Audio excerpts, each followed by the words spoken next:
उधमसिंह नगर में आयोजित मलखंभ प्रतियोगिता का सीएम धामी ने किया अवलोकन। सभी खिलाड़ियों को दी शुभकामनाएं। प्रतिभागियों ने दिखाया मलखंभ का दम। काली नदी में होगी अंतर्राष्ट्रीय राफ्टिंग प्रतियोगिता। सीएम पुष्कर सिंह धामी ने किया ऐलान। राफ्टिंग डेमो से टनकपुर को मिली नई पहचान। देहरादून के डीएम सविन बंसल की बड़ी कार्रवाई। विवादित सुद्दोवाला वाइन एवं बियर शॉप का लाइसेंस किया निरस्त। कई महीनों से धरने पर थे स्थानीय महिलाएं और बुजुर्ग।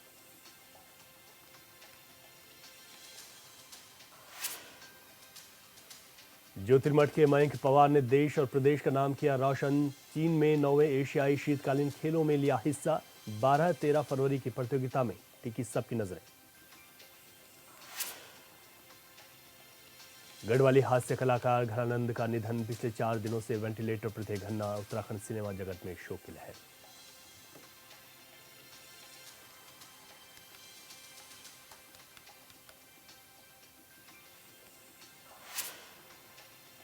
नमस्कार, मैं हूं रवि केंद्रा। हॉर्नबिल टीवी देख रहे हैं आप। इस वक्त बड़ी खबर आपको बता दें, प्रसिद्ध गढ़वाली हास्य कलाकार घनानंद का निधन हो गया है। 4 दिनों से वेंटिलेटर पर थे घन्ना भाई। लंबी बीमारी के बाद आज उनका निधन हो गया। उत्तराखंड रंगमंच के मजे हुए कलाकार घन्ना भाई का आज निधन हो गया है। साल 1953 में पौड़ी के गगोड़ गांव में उनका जन्म हुआ था। कैंट बोर्ड लैंसडाउन से घनानंद की शिक्षा हुई। 1974 में घनानंद ने रेडियो दूरदर्शन पर कई कार्यक्रम किए थे। तो एक ये अपूर्णीय क्षति है उत्तराखंड के लिए, एक हास्य कलाकार का चले जाना, और उनको एक हास्य कलाकार के तौर पर ही एक बड़ी पहचान मिली। लेकिन आज इनके लिए, ये उत्तराखंड के लिए बड़ी दुखद खबर भी है कि घन्ना भाई का निधन हो गया। उत्तराखंड रंगमंच के मजे हुए कलाकारों में से एक थे घन्ना भाई। 1953 में पौड़ी के गगोड़ गांव में उनका जन्म हुआ था। कैंट बोर्ड लैंसडाउन से उनकी शिक्षा दीक्षा हुई। 1974 में जो शुरुआत थी वो रेडियो और दूरदर्शन से हुई थी, जिसमें कई कार्यक्रम किए थे। अधिक जानकारी के साथ हमारे संवाददाता अरुण सैनी हमारे साथ फोन लाइन पर हैं। अरुण, घनानंद का ये निधन वाकई में एक अपूर्णीय क्षति है उत्तराखंड के लिए, और यहाँ पर कितने दिनों से वो बीमार थे, क्योंकि कितनी कोशिशें भी की गई लेकिन आखिरकार सफलता नहीं मिली उनको बचाने में।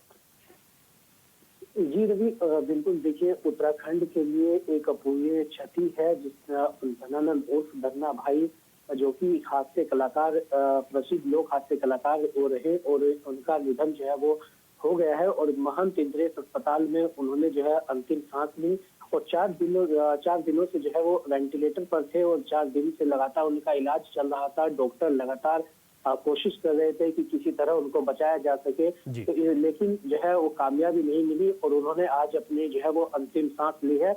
उत्तराखंड रंगमंच के काफी मजे हुए कलाकार थे धन्ना भाई, और इसी के साथ उन्होंने कई नाटक भी किए, कई रामलीला में भी कई तरीके के कार्यक्रम किए, और उत्तराखंड का नाम जो है वो रोशन किया, और उत्तराखंड का नाम पूरे देश भर में जो है रोशन किया, और हास्य कलाकार वो थे। और तो ऐसे में एक अपूर्णीय क्षति उत्तराखंड के लिए है, और ऐसे में शायद ही इस क्षति को जो है वो पूरा किया जा सकता है। तो इस तरीके से जो है उन्होंने अपनी अंतिम सांस ली है, और महंत इंद्रेश हॉस्पिटल में आज उनका जो है वो देहांत वो हो गया है।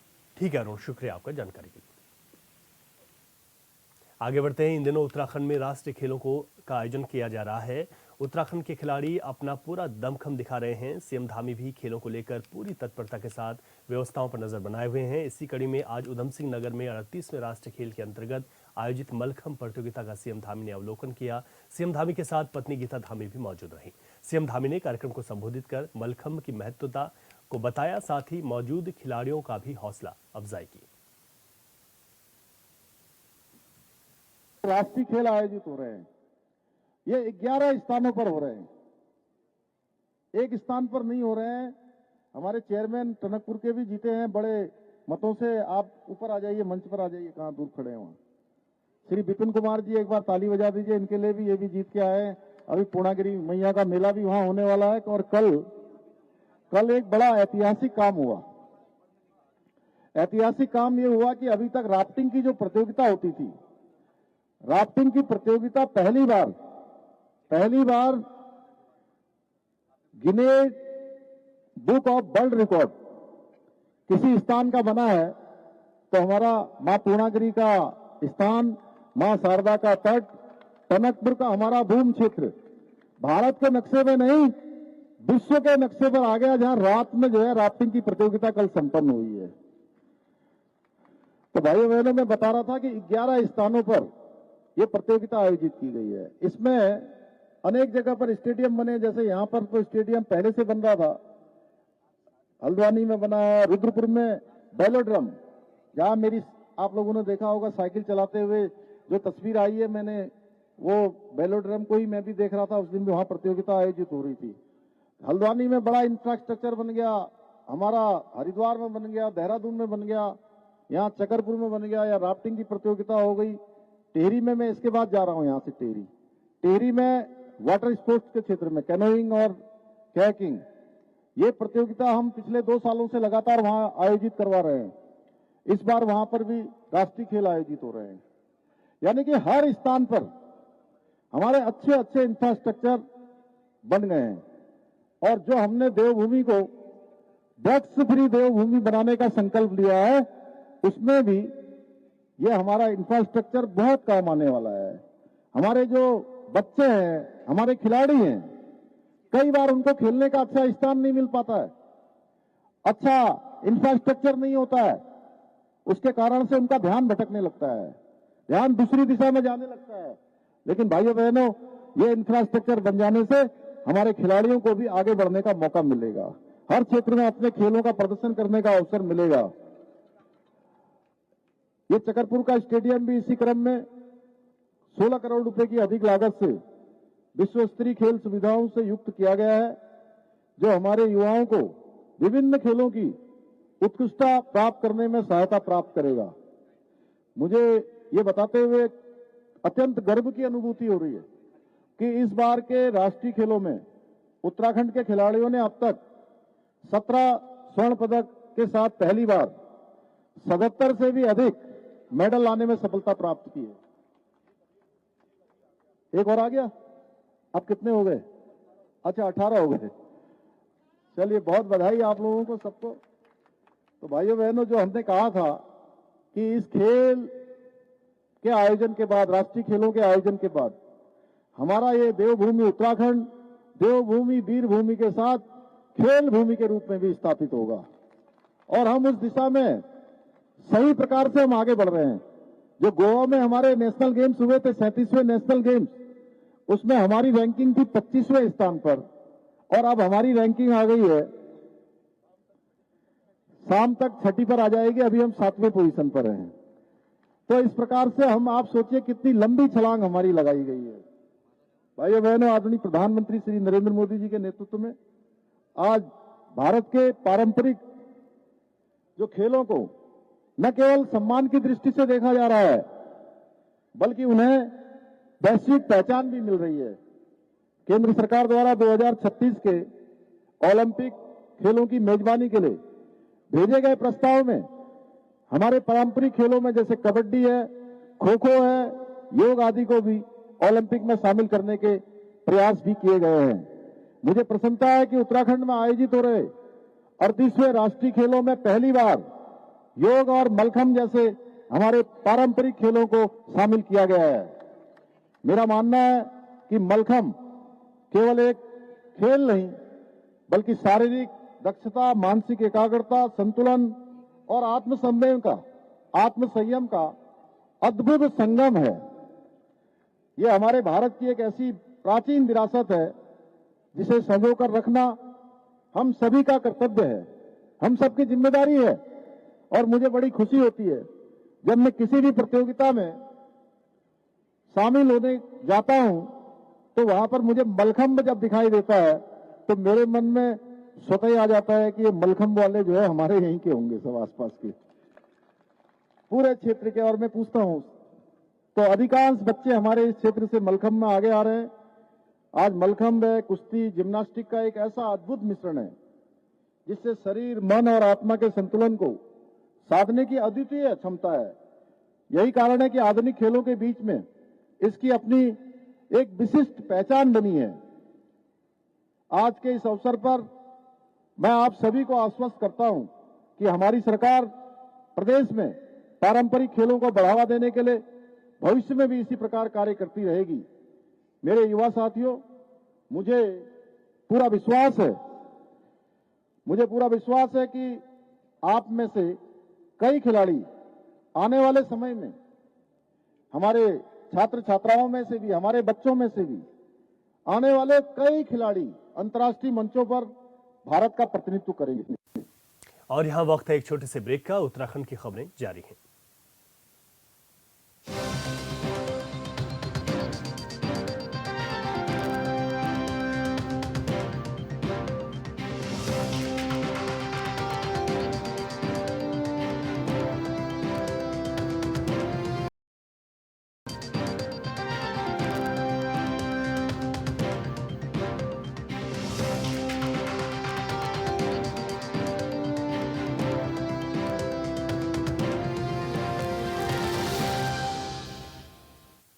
ब्रेक के बाद एक बार फिर आपका स्वागत है। देहरादून से बड़ी खबर मिल रही है। डीएम सविन बंसल ने बड़ी कार्रवाई की। विवादित Suddhowala wine and beer shop का लाइसेंस निरस्त कर दिया गया है। बड़ी खबर आपको बता रहे हैं।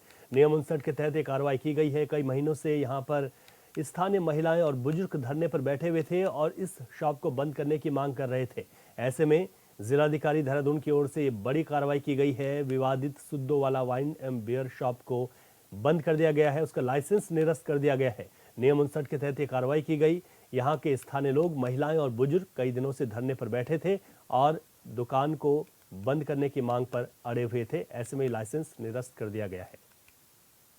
तो बड़ी खबर आपको बता रहे हैं देहरादून से, जहां पर डीएम सविन बंसल ने बड़ी कार्रवाई की है। यहाँ पर वाइन शॉप का लाइसेंस निरस्त कर दिया गया है। सुद्दोवाला की विवादित वाइन एंड बियर शॉप का लाइसेंस निरस्त किया गया है। यहाँ की स्थानीय महिलाएं, बुजुर्ग कई दिनों से धरने पर बैठे हुए थे। नियम 59 के तहत यह कार्रवाई की गई है।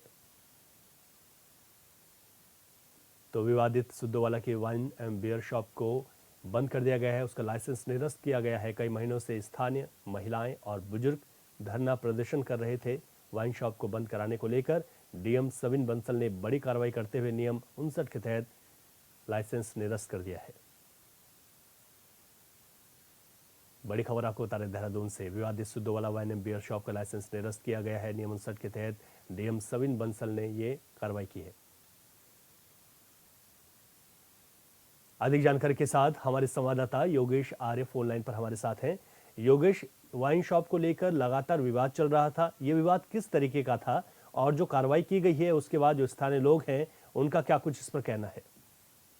देखिए, बिल्कुल रवि, जिस तरह से देखा जाए कि एक जो वाइन शॉप है उसका लाइसेंस जो है वो निरस्त कर दिया गया है, तो ऐसे में विवाद की अगर बात करें तो विवाद लंबे समय से चला रहा था। ग्रामीणों का कहना था कि आसपास शिक्षण संस्थान है, डिपार्टमेंटल स्टोर है, शराब की दुकानें होने से छात्र छात्राएं प्रभावित हो रहे हैं, आसपास के लोग बहुत काफी परेशान रहते हैं। उसको लेकर काफी लंबे समय से विवाद चल रहा था और उसको लेकर महिलाएं, बुजुर्ग लंबे समय से जो है धरने पर थे, जिसको लेकर के डीएम ने इसको लेकर के फिर सख्त कदम लिया और सख्त कदम उठाते हुए जो है आबकारी अधिनियम की 1910 की जो धारा है 34 और 59, उसमें जो शक्तियां प्रदान की गई है डीएम को, उसके तहत जो है वो निरस्त की कार्रवाई की गई है। और ऐसे में अब जो वहाँ के वासी हैं उनमें काफी उत्साह का माहौल देखा जा रहा है, क्योंकि जिस तरह से आसपास वो बता रहे थे क्रिस्टल संस्थान है, काफी महिलाओं और बुजुर्गों को वहां से निकलने में परेशानी होती है, को समस्या का सामना करना पड़ता है, तरह तरह के व्यक्तियों के कमेंट्स की भी सामना करना पड़ता है। तो उसको लेकर के कभी लंबे समय से शिकायत भी चल रही थी, लेकिन जब शिकायत पर कार्रवाई नहीं हुई तो उन्होंने धरने पर बैठना पड़ा और अब धरने के बाद हमने इस पर एक्शन लिया और एक्शन लेकर ये कार्रवाई की गई है। जी ठीक है योगेश, आपने वाकई में बड़ी कार्रवाई है। इस तरीके की कार्रवाई बहुत कम देखने को मिलती है, लोगों को जरूर राहत मिली है। शुक्रिया आपका। देहरादून से एक और बड़ी खबर मिल रही है। काली नदी में होगी अंतर्राष्ट्रीय राफ्टिंग प्रतियोगिता। सीएम पुष्कर सिंह धामी ने इसका ऐलान कर दिया है। उत्तराखंड कहलाएगा खेल भूमि, सीएम धामी ने कहा है। राफ्टिंग डेमो से टनकपुर को नई पहचान मिली है। सीएम धामी ने यह भी कहा, गिनीज बुक में दर्ज हुआ है उचौली गोठ गांव का नाम। तो ये बड़ी खबर आपको बता रहे हैं, जहां पर सीएम धामी ने इसका ऐलान कर दिया। सीएम धामी ने कहा कि अंतर्राष्ट्रीय जो राफ्टिंग प्रतियोगिता है वो काली नदी में होगी। इसके लिए बाकायदा मुख्यमंत्री पुष्कर सिंह धामी ने ऐलान कर दिया है। उत्तराखंड खेल भूमि कहलाएगा। राफ्टिंग डेमो से टनकपुर को नई पहचान मिली है। गिनीज बुक में दर्ज हुआ है उचौली गोठ गांव का नाम। ये बात भी सीएम धामी ने कही है। तो ये अच्छी खबर भी है, क्योंकि यहाँ पर गिनीज बुक में उचौली गोठ का नाम दर्ज हो गया और यहाँ पर राफ्टिंग प्रतियोगिता को काली नदी में, जो अंतर्राष्ट्रीय राफ्टिंग प्रतियोगिता है, उसकी इजाज़त मिल गई है। और ये क्षेत्र के लिए भी बड़ी खुशी की बात है। सीएम पुष्कर सिंह धामी ने इसका ऐलान कर दिया। इसके ऐलान के साथ साथ उन्होंने कुछ महत्वपूर्ण बातें भी कही। सीएम धामी ने कहा कि वाकई में उत्तराखंड इससे खेल भूमि कहला रहा है और ऐसी प्रतियोगिताएं यहाँ पर होना ये क्षेत्रवासियों के लिए भी बड़ी खुशी का मौका है। राफ्टिंग डेमो से टनकपुर को भी नई पहचान मिली है। तो बड़ी खबर आपको बता रहे हैं, काली नदी में अंतर्राष्ट्रीय राफ्टिंग प्रतियोगिता होगी। गिनीज बुक में दर्ज हुआ है उचौली गोठ गांव का नाम। सीएम धामी ने इस बात को भी कहा और सीएम धामी ने इस बात का ऐलान कर दिया है। उन्होंने कहा कि काली नदी में अंतर्राष्ट्रीय राफ्टिंग प्रतियोगिता होगी और इससे क्षेत्रवासियों को बड़ा फायदा मिलेगा। सीएम धामी ने यह भी कहा कि काली नदी में अंतर्राष्ट्रीय राफ्टिंग प्रतियोगिता होने से क्षेत्रवासियों को फायदा मिलेगा और उत्तराखंड खेल भूमि के नाम से भी प्रसिद्ध हो रहा है।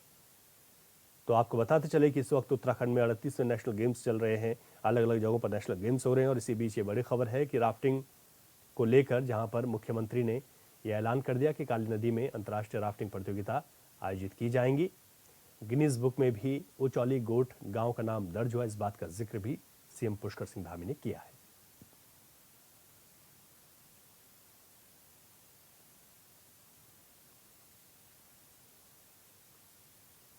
तो ये बड़ी खबर आपको बता रहे हैं, सीएम पुष्कर सिंह धामी ने इसका ऐलान कर दिया है। मुख्यमंत्री पुष्कर सिंह धामी ने कुछ महत्वपूर्ण बातें भी कही। उन्होंने कहा कि देवभूमि खेल भूमि के नाम से भी प्रसिद्ध हो रही है, देवभूमि खेल भूमि बन रही है और उत्तराखंड में जिस तरीके से अंतर्राष्ट्रीय गेम्स चल रहे हैं उसमें इस तरीके के ऐलान महत्वपूर्ण हो जाते हैं क्षेत्रवासियों के लिए। आगे बढ़ते हैं, हरिद्वार के कनखल थाना क्षेत्र में पुलिस को बड़ी सफलता हाथ लगी, जहां पुलिस ने चरस तस्करी का भंडाफोड़ करते हुए एक आरोपी को रंगे हाथों दबोच लिया, जिसके पास से पुलिस ने 122 ग्राम चरस बरामद कर आरोपी को जेल भेज दिया है।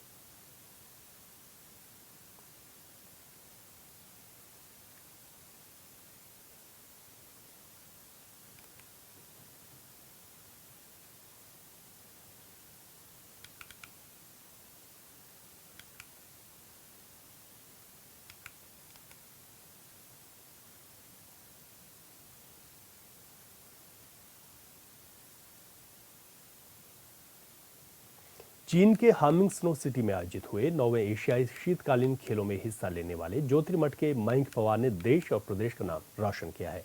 मयंक ने इस स्कीइंग एशियाड में अपनी बेहतर रफ्तार के रोमांच का हुनर दिखाते हुए अल्पाइन रेस इवेंट्स में 45 देशों के एथलीटों के बीच कड़ी स्पर्धा में पहले रन में 54.57 समय के साथ 25वें और दूसरे रन में 53.41 समय के साथ कुल 187.52 पॉइंट लेकर 19वें स्थान पर रहते हुए नाम रोशन किया है।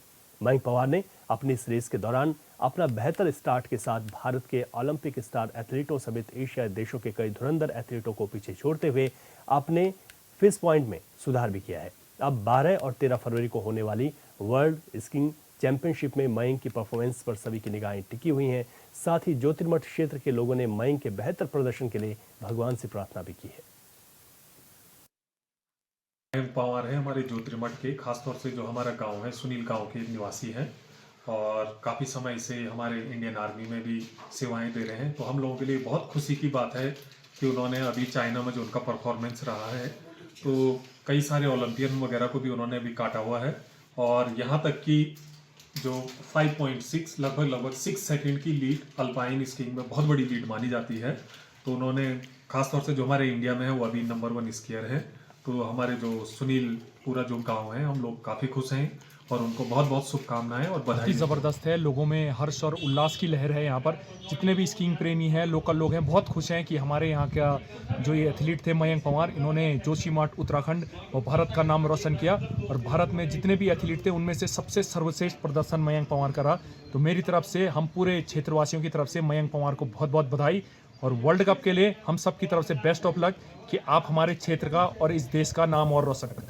ज्योतिर्मठ से हमारे संवाददाता संजय कुमार फोन लाइन पर इस वक्त हमारे साथ हैं। संजय, इस खबर के बाद क्षेत्रवासियों में किस तरीके की खुशी है और अब इंतजार भी है फाइनल मुकाबले का? बिल्कुल, देखिए जिस तरह से लगातार विंटर गेम्स में जो हमारे देश के लिए जो उत्तराखंड के ज्योतिर्मठ के खिलाड़ी लगातार बेहतर प्रदर्शन कर रहे हैं तो उससे ज्योतिर्मठ ही नहीं पूरे उत्तराखंड में जो है खुशी का माहौल है। आखिरकार इतने बड़े स्तर के गेम में एशियाड में बेहतर प्रदर्शन करने के बाद अब कल जो है इनकी कल और परसों जो मयंक पवार है सुनील गांव के, उनकी अपनी रेस होगी अल्पाइन इवेंट की। वर्ल्ड इसकी चैंपियनशिप जो ऑस्ट्रिया में अभी चल रही है, उसमें कल और परसों उनकी रेस होनी है। और ये डबल खुशी की बात जो है पूरे उत्तराखंड के लिए है। और बड़ी बात उससे ये भी मानी जा रही है कि अब जो मयंक पवार जो एशियाड में बेहतर प्रदर्शन करके 19वें स्थान पर रहे, तो अब वो भारत के अल्पाइन स्कीइंग के सबसे युवा जो है नंबर 1 स्कीयर जो है बन चुके हैं, क्योंकि उन्होंने अपने से काफी जो एक्सपीरियंस वाले जो ओलंपियन स्कीयर थे देश के, उनको पीछे पछाड़ करके जो है एक अच्छी जो फिश पॉइंट जो है अंक हासिल किए हैं। और ये फिश पॉइंट जो है आगे चल के इनके करियर के लिए काफी अच्छे साबित होंगे। लिहाजा एडवेंचर एसोसिएशन सहित तमाम जनप्रतिनिधि, खुद उनके माता पिता से मेरी सुबह बात हुई थी, तो काफी खुशी का माहौल जो है ज्योतिर्मठ में अभी है। और कल और परसों जो उनकी रेस होनी है वर्ल्ड चैंपियनशिप से, तो उसको लेके भी जो भगवान बद्री विशाल और भगवान नरसिंह से शुभकामनाएं जो है लेते हुए इनको इनके बेस्ट ऑफ लक के लिए इनको अब बधाई दी गई है ज्योतिर्मठ से। जी बिल्कुल ठीक है संजय, आपने उत्तराखंड के ज्योतिर्मठ से लेकर पूरे देश के लिए बड़ी खुशी और हर्ष का और गौरव का विषय है। बहुत शुक्रिया आपका।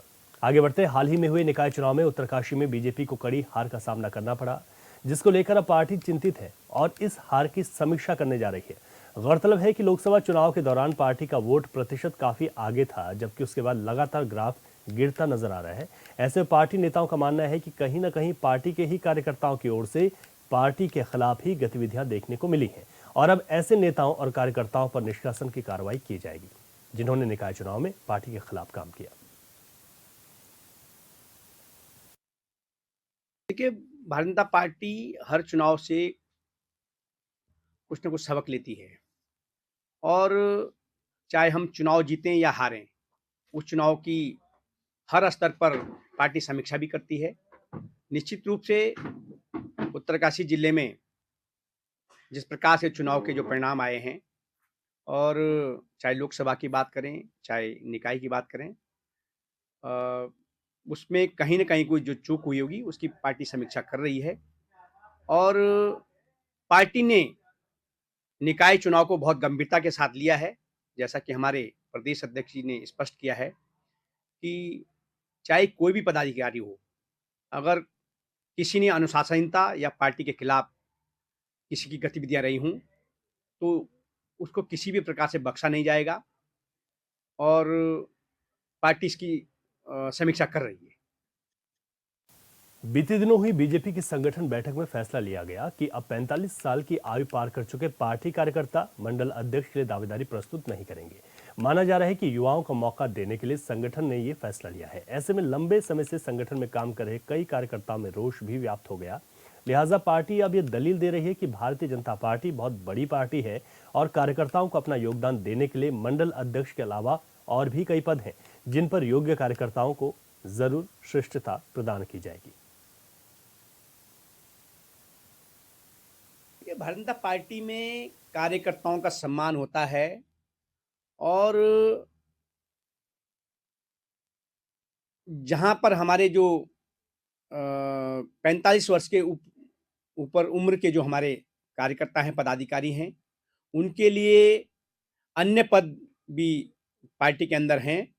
चाहे जिलाध्यक्ष की बात करें या मंडलों में अन्य भी पद होते हैं, लेकिन पार्टी एक युवाओं को तरजीह देने के लिए, क्योंकि युवाओं को आगे बढ़ाएंगे तो निश्चित रूप से पार्टी भी आगे बढ़ेगी और जो हमारे 45 की उम्र के ऊपर के जो कार्यकर्ता हैं, पदाधिकारी हैं, उनको भी अन्य पदों पर उनको सम्मिलित किया जाएगा। इसलिए कहीं किसी कार्यकर्ता के लिए काम की कमी नहीं है। भारतीय जनता पार्टी के पास बहुत पद हैं और बहुत काम है, इसलिए किसी भी कार्यकर्ता को काम से छूट नहीं मिल सकती है। भाजपा के पास बहुत काम है। और इस बुलेटिन में अभी के लिए इतना ही। खबरों से अपडेट रहें और देखते रहें हॉर्नबिल टीवी। इजाजत दीजिए, नमस्कार।